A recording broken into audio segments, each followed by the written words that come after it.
శ్రీమాత్రే నమ. జై గురు దత్తాత్రేయ నమ. ఈ వీడియోలో మనం ధనుసు రాశి వారికి ఏప్రిల్ నెల మాస ఫలితాలు పరిశీలించినప్పుడు ధనుసు రాశి వారికి మరి గురువు సప్తమ స్థానంలో రుజుమార్గంలో సంచరించడం, ఇంచుమించుగా ఈ నెలంతా కూడా ఇదే స్థానంలో సొంత నక్షత్రం అయినటువంటి పునర్వసు నక్షత్రం మీద సంచరించడం వల్ల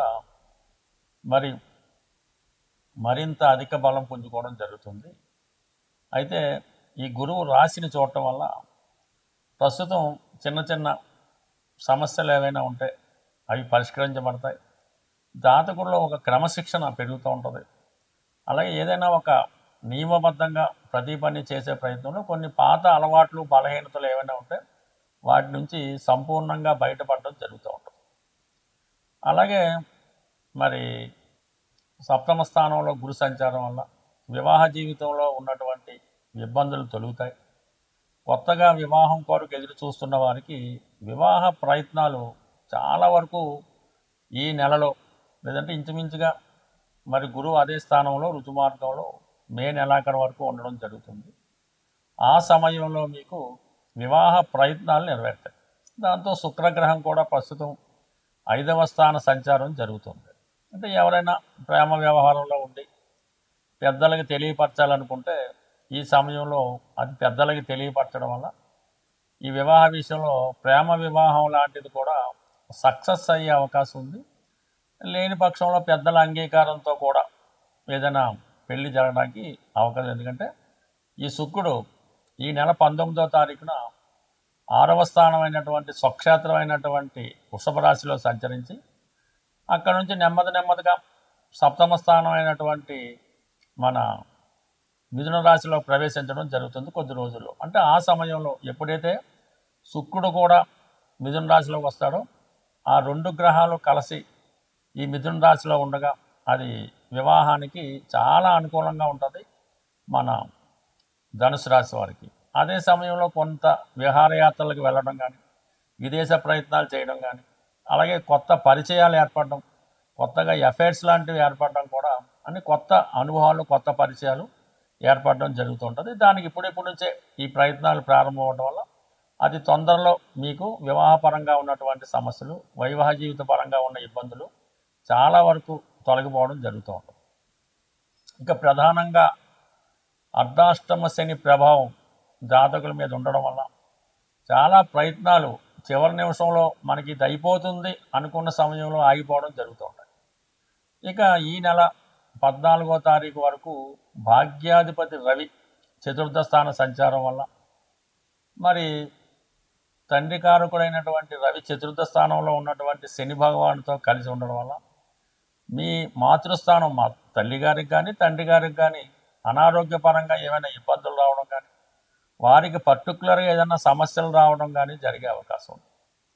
ఈ సమయంలో మీరు ఏదైనా వారసత్వంగా ఏదైనా ఒక ప్రభుత్వ పదవి కానీ, నామినేటెడ్ పోస్ట్ కానీ, ఏదైనా ఎండోమెంట్ సంబంధించినటువంటి సంస్థల్లో ఏమైనా ఉద్యోగ ప్రయత్నాలు చేస్తుంటే అవి కొంతవరకు మీకు ఈ సమయంలో నెరవేరే అవకాశం ఉంది. అలాగే మీకు వారసత్వంగా తండ్రి గారి దగ్గర నుంచో, తాతగారి దగ్గర నుంచో ఏదైనా ఆస్తి కానీ, ఇంకొక పదవి కానీ రావాల్సి ఉంటే అది ఈ సమయంలో రావడం జరుగుతూ ఉంటుంది. ఇక ప్రధానంగా కుజుడు ఇంచుమించుగా ఈ నెల ప్రారంభం నుంచి 2వ తారీఖు నుంచే మే 10వ తారీఖు దాకా కుజుడు చతుర్థ స్థాన సంచారం జరుగుతుంది. అంటే చతుర్థంలో ఈ కుజ శనులు ఎప్పుడైతే చేరారో మరి కొంత బంధువులతో విరోధాలు, ఎస్పెషల్లీ దగ్గర బంధువులతో కానీ, అన్నదమ్ములతో కానీ విరోధాలు, విభేదాలు రావడం, స్థిరాస్తి పంచుకునే విషయంలో చాలా విభేదాలు రావడం జరుగుతూ ఉంటుంది. ఎందుకంటే వ్యయాధిపత్యం కూడా కుజుడుకు ఉండడం వల్ల, చతుర్థ స్థానంలో ఉండడం వల్ల, అంటే మీరు మీ ఆస్తి ఇతరుల ఆధీనంలో ఉంటే అది స్వాధీనం చేసుకునే ప్రయత్నంలో ప్రాబ్లమ్స్ రావచ్చు, ఆస్తి పంపకాల విషయంలో ప్రాబ్లమ్స్ రావచ్చు. అంటే మీకు ఎంత అండదండలు ఉన్నా కూడా మరి చతుర్థ స్థానంలో ఈ శత్రుగ్రహాల ప్రభావం వల్ల కొన్నాళ్ళ పాటు మీ ఆస్తి మీకు రావాలంటే తప్పకుండా ఆగవలసి రావాల్సి ఉంటుంది. ఈ సమయంలో మీరు ఏదైనా స్థిరాస్తి కొనాలన్నా ఆ ప్రయత్నాలు వాయిదా పడుతుంటాయి. స్థిరాస్తి సంబంధించిన చికాకులు, చిక్కులు, ఇబ్బంది పెట్టడం జరుగుతూ ఉంటుంది. ఇది కూడా కొంత నిదానంగా వ్యవహరించడం పరిష్కారం ఉంది.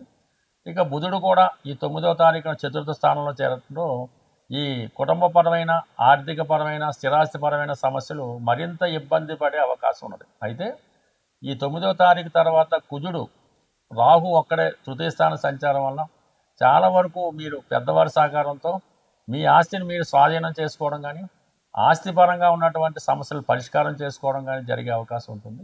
మనకి ఏప్రిల్ నెల 2వ తారీఖున శ్రీరామనవమి రావడం జరుగుతుంది.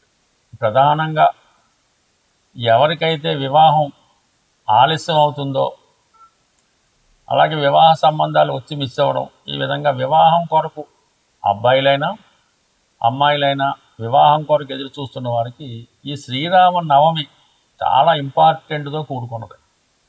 కంపల్సరిగా ఆ రోజు మీరు శుభ్రంగా తలకి స్నానం చేసి కొత్త బట్టలు ధరించి ఈ శ్రీరామనవమి కళ్యాణం భద్రాచలంలో జరుగుతున్నా పర్లేదు, మీ ఊళ్ళో ఎక్కడ జరిగినా సరే ఆ కళ్యాణంలో 100కి 100 పాళ్ళు పూర్తి అయ్యేదాకా, అంటే తలంబరాలు అయ్యేదాకా ఉండి అక్కడ ఏమన్నా వాళ్ళు భోజనం అది పెడితే భోజనం చేసి చక్కగా కొన్ని తలంబరాలు బియ్యం మీరు ఇంటికి తెచ్చుకొని అది మీ శిరస్సు మీద జల్లుకోవడం మంచిది.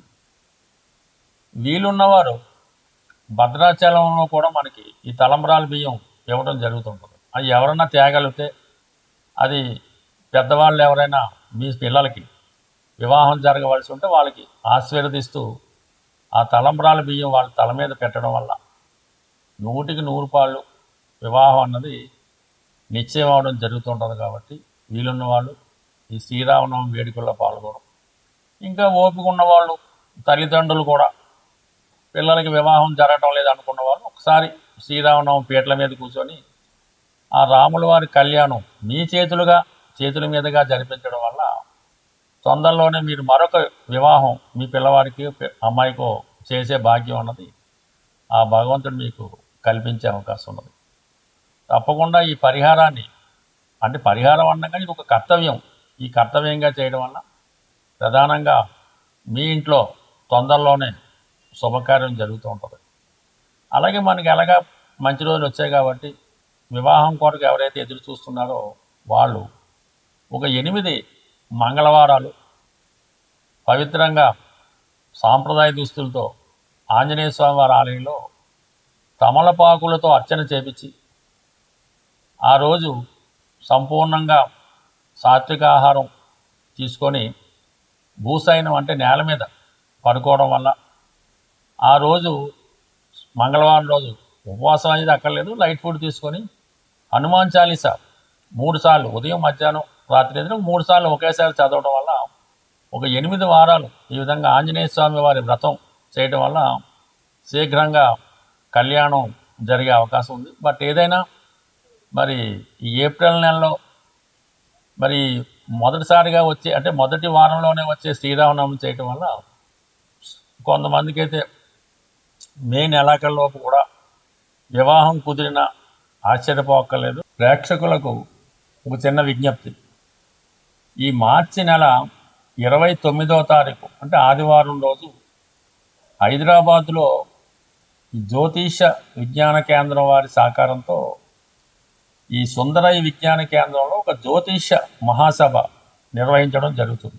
అంటే అందులో ప్రముఖమైనటువంటి వ్యక్తులు వారి యొక్క అభిప్రాయాలు, అంటే జ్యోతిష్ శాస్త్రరీత్యా కొన్ని ప్రధానమైన టాపిక్స్ తీసుకొని ప్రసంగించడం జరుగుతూ ఉంటుంది. ఈ జ్యోతిష మహాసభలో పాల్గొందామనే ఆసక్తి కలిగిన వాళ్ళు ఎవరైనా ఉంటే 29వ తారీఖు మీ యొక్క పేర్లు ఇవ్వడం, కానీ డైరెక్ట్గా కూడా సభకు వచ్చిన ఇబ్బంది ఏం లేదు.